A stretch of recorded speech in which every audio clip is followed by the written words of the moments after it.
Imagine a world where machines build other machines, where robots assemble cars, AI writes code, and 3D printers craft intricate objects with astonishing precision. Sounds like science fiction, right? But this is the world we already live in. Machines are learning, adapting, evolving.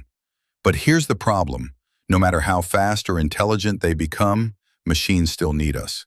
Not just to function, but to find meaning.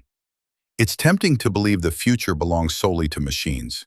We see them navigating warehouses, delivering packages, generating art, even diagnosing illness. AI is everywhere. Yet behind every one of these technologies is a human blueprint, a thought, a purpose. Machines can indeed build other machines. High-tech factories prove that daily. But never forget, it was a human who built the first machine, who asked, "Can a machine think?" Who drew the first circuit, wrote the first algorithm, and imagined the possibilities. Even now, as scientists explore artificial consciousness and human-like cognition, machines still rely on us. For goals, for direction, for judgment. A machine might learn patterns, but it doesn't understand why. It lacks intention. Without that, it has no purpose, only process. Let me give you an example. I was recently printing a complex 3D model. Overhangs, bridges, supports. Everything was going well until I heard a strange grinding noise.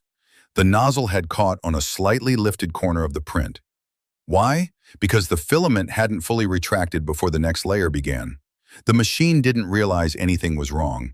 It kept printing, unaware it was ruining the model.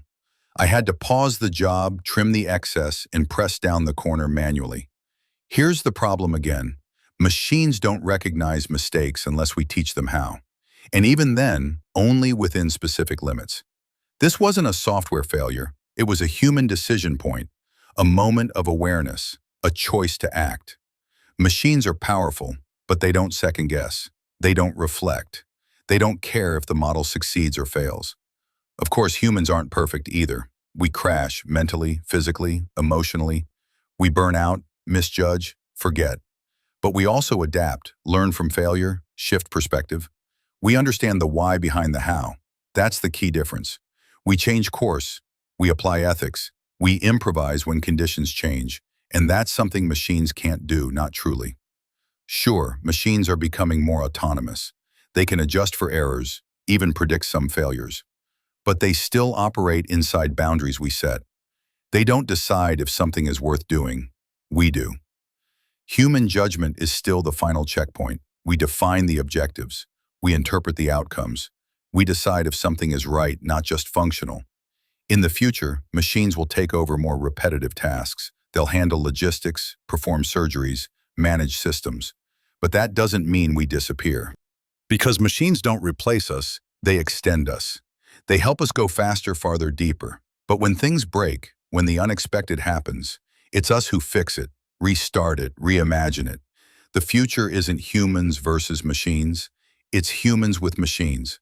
So the next time someone says machines are taking over, just remember, machines might be fast, but without us, they're directionless.